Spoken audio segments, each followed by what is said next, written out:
Good evening and welcome to Patrick Christie's Tonight. I'm going to start tonight's show in a very different way. As regular viewers and listeners will know, I have done a few fundraisers here, and to be very honest with you, I had actually decided not to do another one for quite some time. I didn't want it to be overkill. I think you can all understand that. But I do now feel like we've been overtaken by events.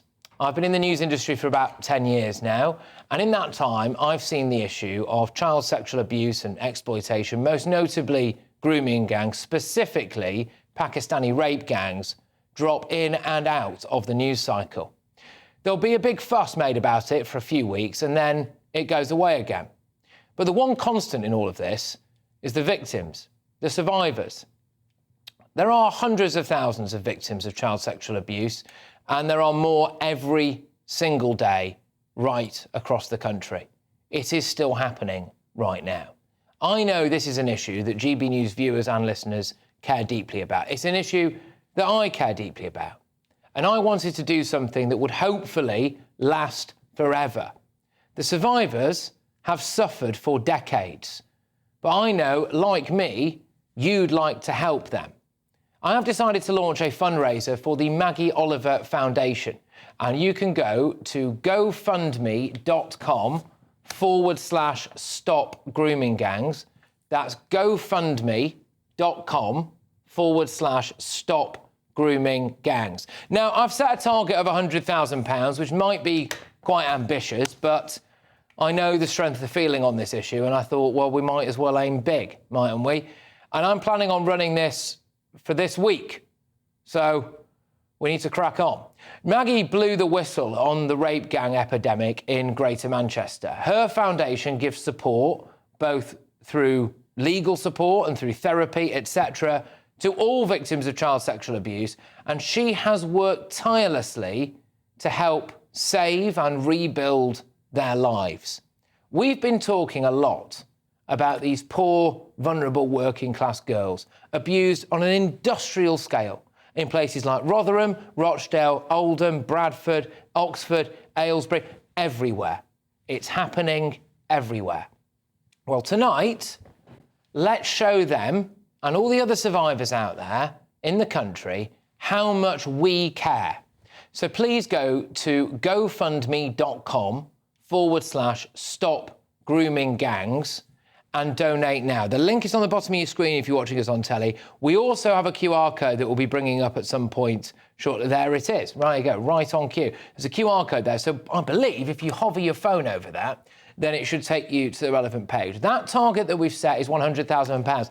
I know it's January and everyone's probably a bit skint, and I do know that it's not been that long since I decided to do a fundraiser previously, but I just thought, look, the time is now when it comes to this issue, isn't it? So I'm delighted to be joined live by Maggie Oliver herself. Maggie, thank you so much for joining us tonight. And I would just like to start by asking you, look, this isn't really a political issue, is it? This is about the victims and about the survivors. First of all, Patrick, can I just say how eternally grateful I am, because we are not, my charity is not funded by the state, the government, politicians. We are completely non-political. And right from day one, I have always said this is about the truth. It is about the evidence. It is not about point scoring. It's about protecting children who have been repeatedly failed and calling out the lies, the cover-ups and the corruption that I have seen for the past 20 years. This subject has taken over my life. And when I started my charity in 2019, I did it because I was falling apart on my own. I now have a team of people who share my passion, but we do not get a penny from the state or for anybody else. So it's the public that have kept us here.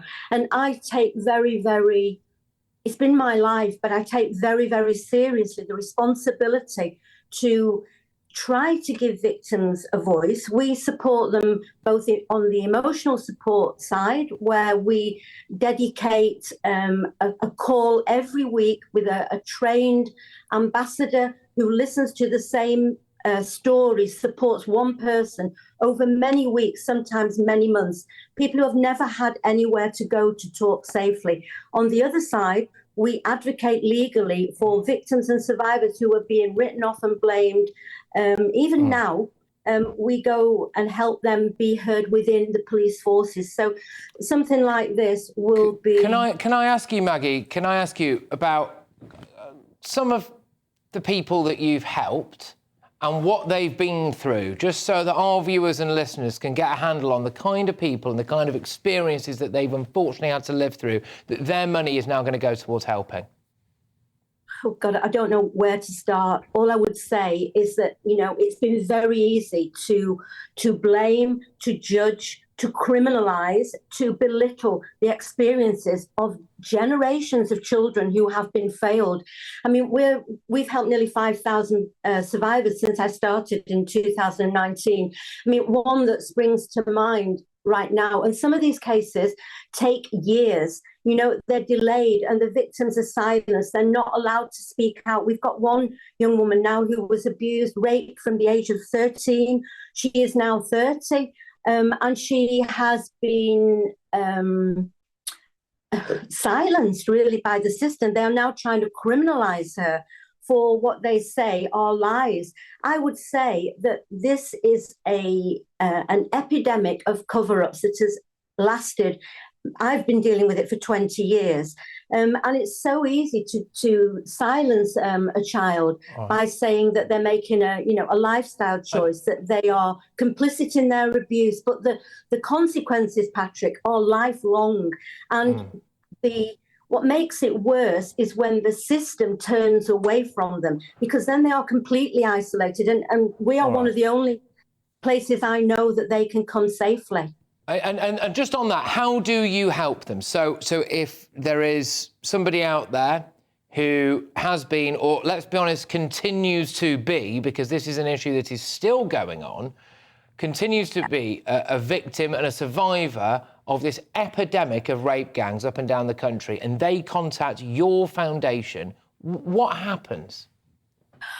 Well, we will first listen to what they're saying. So say I talk about the emotional support is fairly straightforward. We link them up with a trained person who listens to them and a listening ear service.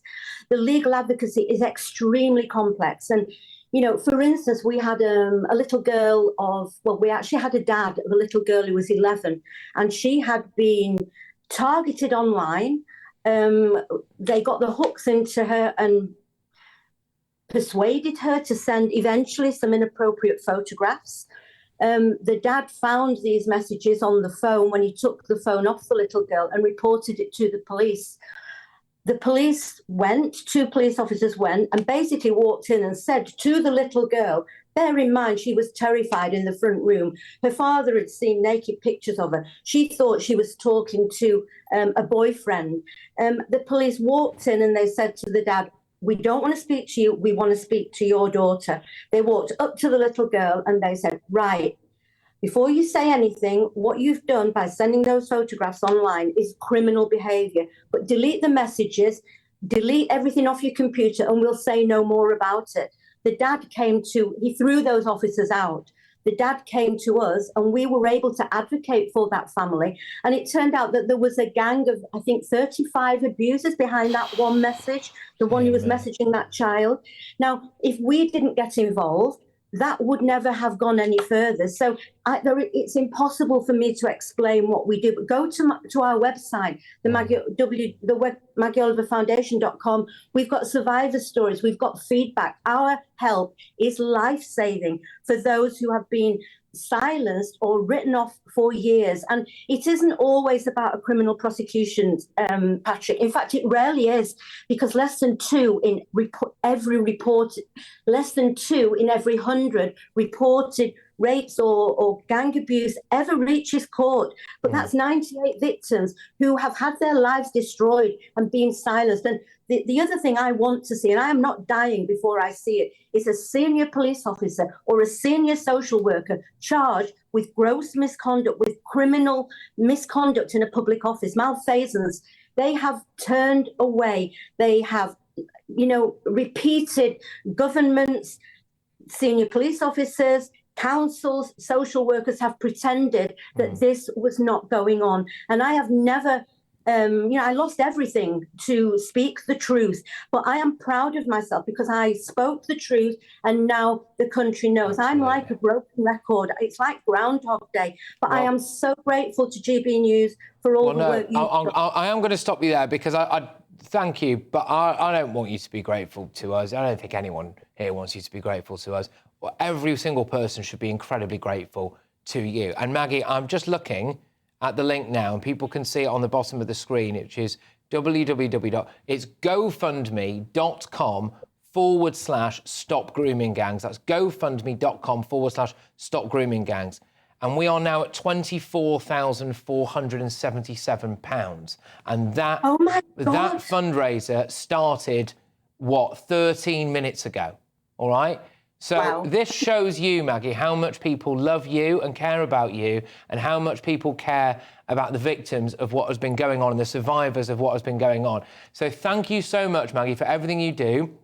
And thank you so much for, quickly. Can I just say that every penny we get will be used to help victims and survivors to be heard and to fight for justice in any way that we can. And I give you my word for that. Thank you so much. And let's check in with you again later on in the week. It's up to 27 grand now. It's just going all the time. Maggie Oliver, thank you for everything you do. And I'll give you a call tomorrow morning and we'll check in, all right? I'll see you then. Thank you. God bless. Bye-bye. Bye-bye. Bye-bye.